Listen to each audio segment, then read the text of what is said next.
That morning, a billionaire's SUV broke down on the wrong side of Atlanta, and the only person who fed him was a 23-year-old woman with a busted cart, $17 in her apron pocket, and absolutely no idea who she was talking to. Part 1. The Cart on Delmar Street. The cart had a name.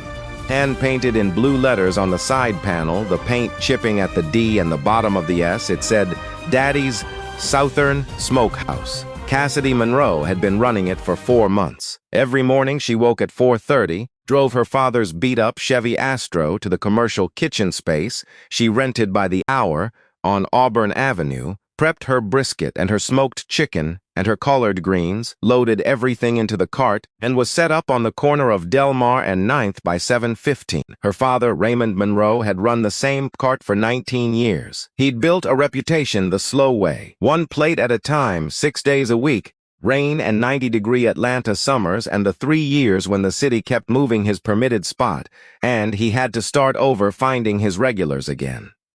People came from 20 minutes away for his smoked brisket. He had a waiting list for his Thanksgiving plates. He had never once raised his prices more than 50 cents at a time, because he believed the people who needed good food the most were also the people who could least afford to be gouged for it. Then in January, Raymond Monroe had a stroke. He was 58 years old. He survived, but his left side came back slow and unreliable, and his speech, the voice that had charmed and argued and sweet-talked customers for 2 decades, came back slower. He was in a rehab facility in Decatur that cost $4,200 a month after insurance. His recovery was progressing. His medical bills were not. Cassidy had dropped out of her 2nd year at Georgia State the week after it happened. She hadn't announced it to anyone. She'd simply stopped going to class and started getting up at 4:30. She was a good cook. Her father had made sure of that, but she was not yet her father, not the way the regulars wanted her to be, and the cart's numbers showed it. Some days she cleared $140. Some days she cleared $62. The week before last she had made exactly $91 across 4 days and cried in the Chevy Astro on the way home, not from self-pity but from the particular exhaustion of doing everything right and still coming up short. She did not tell her father any of this when she visited on Sundays. She told him business was good and the regulars said hello, and she'd gotten a new pepper supplier who charged less. He watched her with his good eye, the right one, the sharp one, and she could see he didn't entirely believe her. But he also understood that some things a child carries so a parent doesn't have to. That Tuesday in March, Cassidy had set up her cart at 7:15 as usual. By 11, she had made $43. By noon, $43 and a compliment from a city sanitation worker who said the brisket reminded him of his grandmother's. She was restocking her napkin dispenser when the black Suburban pulled to the curb and stopped. Port 2. The man wasn't supposed to be there. Marcus Washington had been on the phone with his attorney for 11 minutes when the SUV made a sound like a question mark and drifted to a stop against the curb on Delmar Street. His driver, a quiet man named Gerald who had been with Marcus for 6 years, tried in toward the ignition twice. The engine caught, turned over weakly, and died. Gerald looked in the rearview mirror with the expression of a man who understood this was going to require an apology. Mr. Washington, I'm sorry. I think it's the alternator. I'll have a service truck here in. How long? 40 minutes. Maybe 35. Marcus was supposed to be at a meeting in Midtown at 12:30. A development group wanted to pitch him a new location concept, an upscale southern kitchen in Buckhead, targeting the expense account lunch crowd. He had been skeptical before he got in the car. He was more skeptical now, stranded on a block in the old 4th Ward, where the sidewalks were uneven and a hand-painted food cart was parked directly outside his window. He looked at the cart. Daddy's Southern Smokehouse. The smell hit him through the slightly open window a half-second later. Hickory smoke and something sweet underneath it. Brown sugar in a rub, his brain registered automatically. Smoked low and slow, the way his mother's cousin used to do it in the backyard in Newark on the 2nd Saturday of every month, on a grill built from a cut oil drum that sat on cinder blocks and turned out the best ribs Marcus had ever eaten in his life before or since. He had not smelled food like that in a long time. He got out of the car. Part 3. $43 and one customer. Cassidy looked up when she heard the door. The man who stepped out of the Suburban was large, the kind of large that reorganized a space just by entering it. 6'4" at least, broad through the shoulders, moving with the unhurried ease of someone who had long ago made peace with taking up room. He wore dark jeans and a gray hoodie, slightly faded at the cuffs, a blue baseball cap pulled low. No watch she could see, no phone in his hand. He looked at her cart the way people looked at things they were genuinely curious about. Not the way people looked at street food when they were considering whether it was safe enough to try. The other way. The way her father's longtime regulars looked at it, like they already knew something good was coming, and they just wanted a moment to appreciate it before it arrived. "What's good?" he asked. Cassidy straightened. "Everything," she said. "But if you want my honest answer, the brisket today has been on since 3 a.m. And it's ready in the way that brisket only gets ready about twice a week. How much for a plate?" $12. Comes with 2 sides. I've got collard greens, mac and cheese, cornbread, or potato salad. "Greens and cornbread," he said. "And if you have a sweet tea." "I have sweet tea." He paid with a 20 and told her to keep the change. He leaned against the side of his stalled SUV and ate standing up. Cassidy watched him from the corner of her eye while she wiped down the counter. She watched the way he ate. Not fast, not performatively slow, just present. Like the food had his full attention. He took a bite of the brisket and went still for a second, the fork just hanging there. And then he looked up at the cart like it had said something unexpected. "Who smokes this?" he asked. "My father's recipe," Cassidy said. "He built the cart. I just run it now. Where's he?" A pause that lasted about 1 beat longer than it needed to, recovering from a stroke. "He's in rehab in Decatur." The man nodded. He looked back at his plate. He ate the rest of it in a silence that didn't feel empty. When he was done, he set the plate on the edge of her cart, neatly, the fork centered on the plate, and said, "That's the best brisket I've had in Atlanta, and I've been looking." Cassidy said, "Thank you." He nodded again, turned back toward his car. He did not ask for her name. He did not offer his. He did not make any of the small talk gestures that people make when they want something from you. He just went back to his car, sat in the passenger seat, and made a phone call. Cassidy started prepping her afternoon batch. She told herself to stop thinking about it. She could not stop thinking about it. Port 4, the return. He came back Thursday. Same hoodie, same cap. This time, he ordered the smoked chicken and the mac and cheese, and he asked her 3 questions. How long had her father run the cart? Where did he source his wood chips? And had she ever thought about scaling up? She answered the first 2. On the third one, she said, "Every day," and then changed the subject because hope was expensive and she was already running short. He came back Monday. This time he brought a woman with him. Tall, natural hair, wearing the kind of blazer that said she hadn't bought it at a mall. She carried a leather portfolio and she looked at Cassidy's setup the way an engineer looks at a bridge, assessingly. Without judgment, but without sentiment either. "This is Diane," the man said. "Hi," Diane said. She was already looking at the cart's side panel, the menu written in chalk on a small board, the setup of the prep area. "Is everything you serve made from scratch?" "Every sauce, every rub, every side," Cassidy said. "My dad didn't believe in shortcuts." "Do you have a commercial kitchen space?" "I rent time on Auburn Avenue. Hourly." Diane wrote something in her portfolio. Cassidy looked at the man in the hoodie. "Are you going to tell me who you are?" "Not yet," he said. "That's not suspicious at all." One corner of his mouth moved. "Orders the same as Monday, and hers is the smoked chicken, no sides, extra sauce." Part 5. The woman Wubo decided to burn it down. Her name was Tara Nichols. She ran a food cart called Southern Belle Eats, stationed 4 blocks north on Ponce de Leon, and she had been running it for 6 years. 2 years longer than Cassidy's father had. She was fond of reminding people. She was 34, sharp-tongued, business-savvy in the way that people who have had to be get sharp, and she had built a loyal following through Instagram, a catering sideline, and a personality that was equal parts charm and territorial instinct. She had watched Raymond Monroe run Daddy's Southern Smokehouse for years without much concern. Raymond was an institution. Institutions didn't compete. He was different. Cassidy was 23. and her brisket was better than Tara's, had eaten at her cart 3 times in 1 week and bought her cart 3 homes time, what know me? And had not once walked 4 blocks north to try Southern Belle Eats. Tara had noticed. Tara had also done what people with smartphones and grievances do.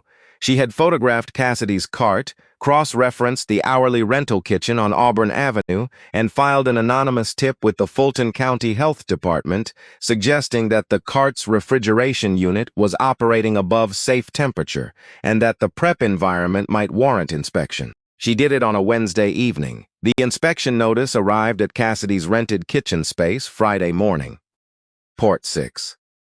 What a Friday morning. Looks like when everything falls at once. Cassidy read the notice twice.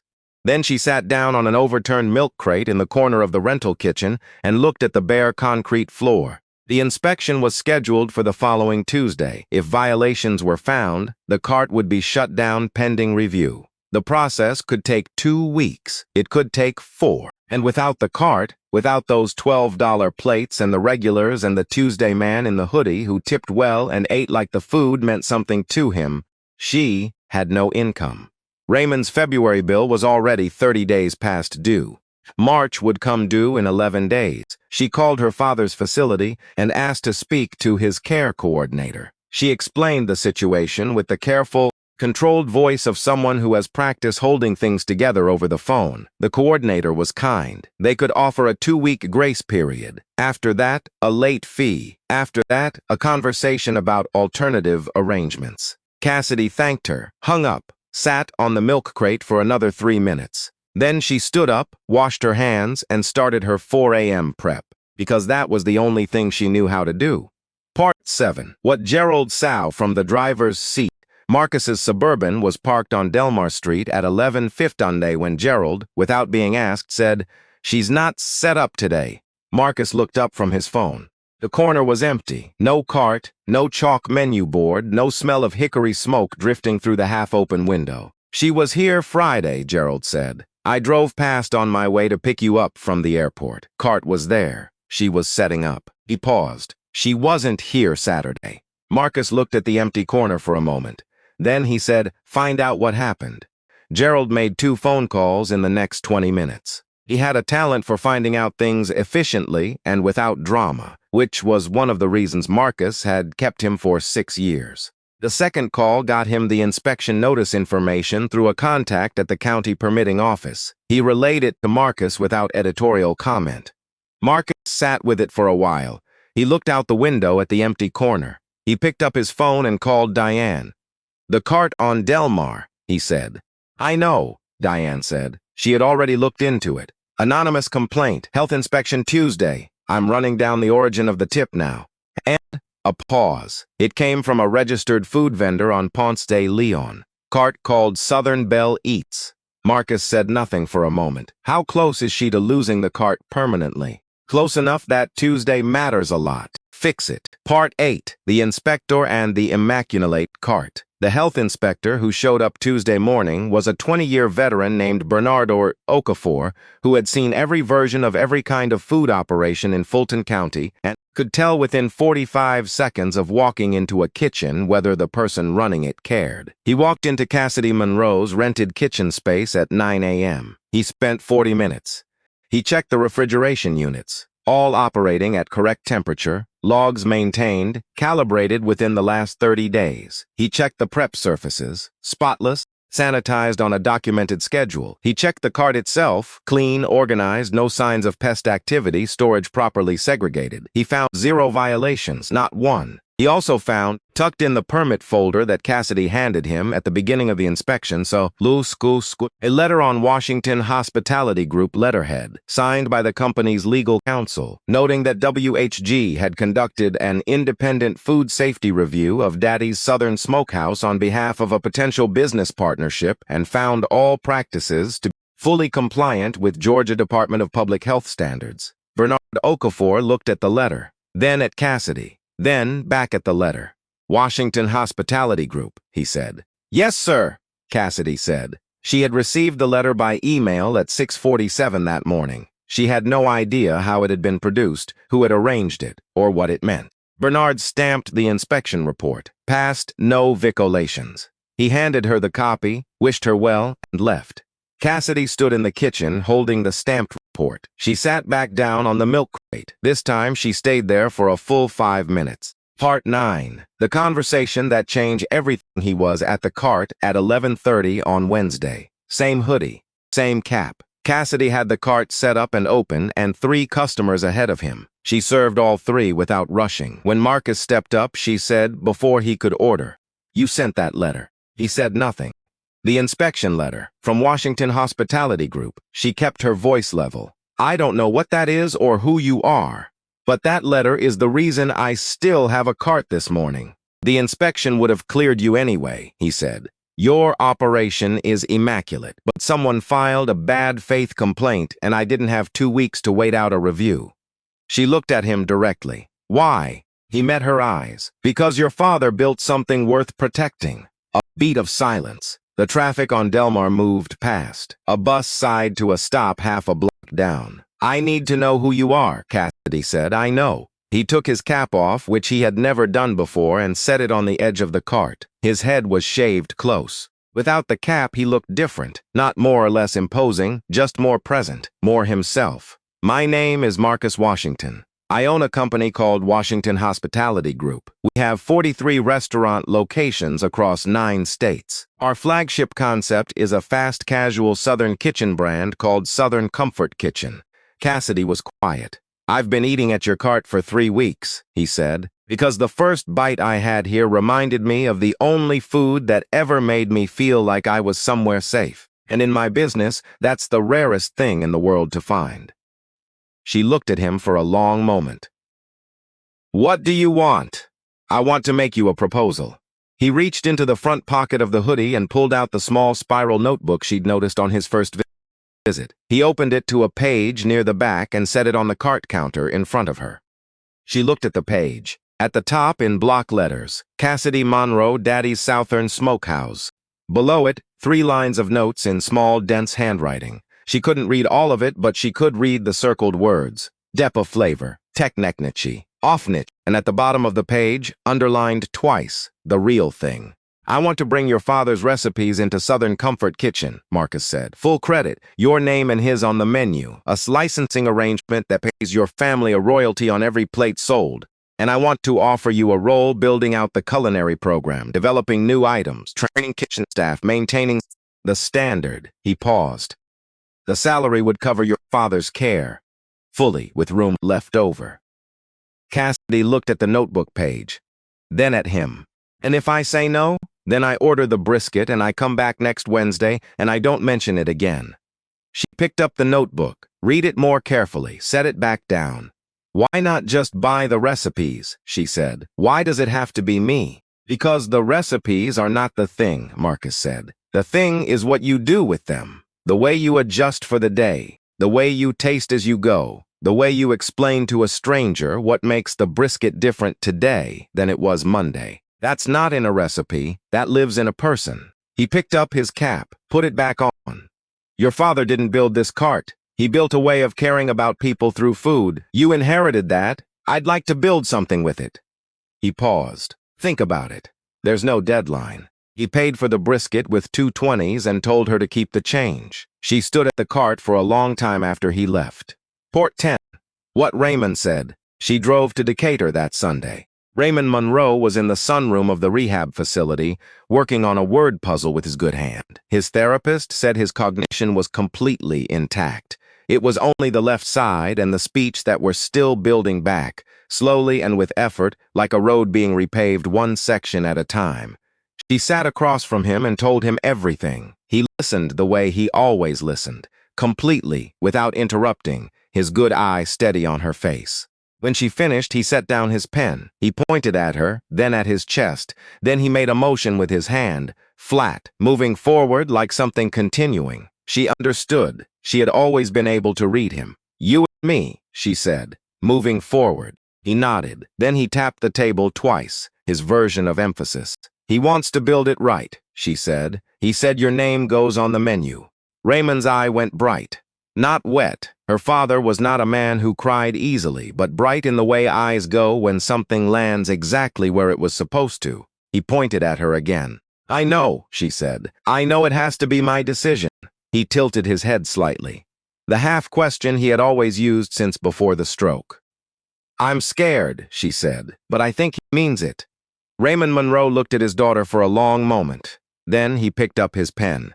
He wrote 3 words on the corner of his word puzzle page, turned it so she could read it. "Trust the food." Part 11. What happened to Tara Nichols? The food vendor licensing office in Fulton County did not publicize the outcomes of anonymous complaint investigations, but within the food cart community on the south side of Atlanta, things moved fast. Diane Foster had traced the origin of the anonymous tip thoroughly and without particular drama. She brought what she found to Marcus. Marcus brought it to his attorney. His attorney sent a formal letter to the county licensing office documenting the filing of a bad faith complaint by a competing vendor, with timestamps, IP records, and a signed affidavit from the permitting office contact pulled the record. Under Fulton County Code, a vendor who filed a demonstrably false complaint against a competitor faced a 90 review of their own operation. Southern Belle Eats was closed for inspection the following Monday. Southern Belle Eats was closed for inspection the following Monday. The inspector found 3 refrigeration violations and an expired commercial kitchen permit. Southern Belle Eats was shut down for 31 days. Tara Nichols, to her credit, did not disappear or deflect. She sat with it. She paid the fines. She corrected the violations. She spent the 31 days doing something she had not done in years, sitting in her own kitchen, cooking without a customer waiting, and thinking about when she had stopped loving the work and started only defending the territory. She did not call Cassidy. She had no right to. But 6 weeks after Southern Belle Eats reopened, she printed a new menu, smaller, cheaper, everything made from scratch. She did not post about it online. She just opened the cart and cooked. Some things you fix quietly. That's the only way they stay fixed. Part 12. The morning the cart came down for the last time. On the last day, Cassidy woke at 4:30 as usual. She drove the Chevy Astro to the kitchen on Auburn Avenue. She prepped the brisket and the smoked chicken and the collard greens and the cornbread. A full batch, everything, every item her father had ever served from the cart. She loaded the Astro and drove to Delmar Street and set up the cart one final time. She did not put a sign on it. She did not post about it. But somehow the regulars knew. The way regulars always know, through the particular frequency of word of mouth that exists in neighborhoods where people actually talk to each other. By 9 a.m. there was a line of 14 people. By 10:30 she had sold out of brisket. By noon she had sold everything. The last plate she set aside. She covered it with foil and put it in the Astro. She drove to Decatur. Raymond was in the sunroom again. She set the plate in front of him and uncovered it. His brisket, his recipe, his rub, his wood, his smoke, made by his daughter's hands on the last morning of the cart he had built. He picked up the fork with his good hand. He took one bite. He set the fork down, put his hand over his eyes, stayed like that for a moment. Then he looked up at her. His good eye was very bright. She reached across the table and took his hand. "It's not over," she said. "It's just changing shape." He squeezed her hand once, hard. Part 13. What came next? Southern Comfort Kitchen. Old Fourth Ward opened 7 months later on a corner on Edgewood Avenue, 2 blocks from the Sweet Auburn Curb Market, where Raymond Monroe had sourced his spices for 19 years. On the menu, under a section called Founting Recipes, a small line of italic text read, "These dishes were developed by Raymond Monroe, who served them from a cart on Delmar Street for 19 years. We serve them in his honor." Cassidy Monroe was listed on the back page as Director of Culinary Development. Raymond attended the opening in a wheelchair, dressed in the dark blazer he saved for important occasions, the one that had been pressed so many times the lapels had a permanent shine to them. He sat near the kitchen pass, where he could see the plates going out. His speech therapist had been working with him for months on a particular sentence. He had practiced it every day.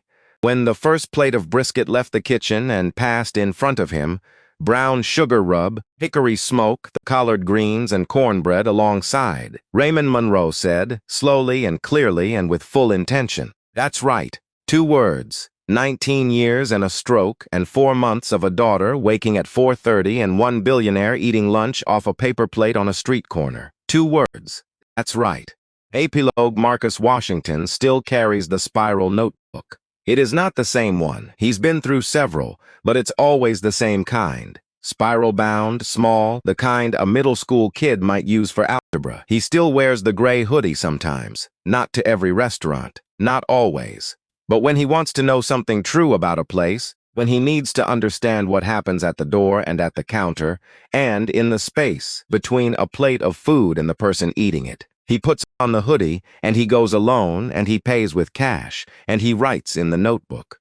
He started doing it because of something his mother told him the year after he made his first $1 million. She had come to visit him in Atlanta. The 12-foot ceilings. The kitchen with 6 burners, with the careful, quiet attention of someone trying to understand something. At dinner, she said, "You know what I'm afraid of?" He said, "What?" "That you'll start eating in places where nobody would have let me in the door." He thought about that for a long time. The gray hoodie is the answer he gave her. Every time he puts it on and walks through a door, he is asking the room a question. Not about the food, about the door. About what the door does to the people standing in front of it who don't have a suburban and an acquisition team waiting on the curb. Sometimes the answer is good, sometimes it isn't. When it isn't, that's when Marcus Washington gets to work. The story of Cassidy Monroe and her father's cart is not a story about a billionaire saving someone who couldn't save herself. Raymond Monroe had built something real. Cassidy Monroe had defended it with everything she had. The cart was still standing before Marcus showed up. What Marcus did was recognize something that had already earned recognition. What Cassidy did was trust that recognition when it came, not immediately, not without questions, but in the end, fully, because her father had written 3 words on the corner of a word puzzle page, and she had carried those words home and turned them over and understood what they meant. Trust the food, not the deal, not the money, not the man in the gray hoodie. The food. The food was what it had always been. Raymond Monroe's love, made tangible, passed to his daughter's hands, carried forward into a city that was hungrier than it ever admitted for something that tasted like it was made for you specifically. That is not something you can fake. That is not something a bad faith complaint can shut down. That is not something even the longest streak of $43 days can take away from a person who carries it honestly. You just have to stay at the cart. And one day, the right person will stop. And this story is a work of fiction created for entertainment and reflection. All characters, names, institutions, and events are fictional or used fictitiously.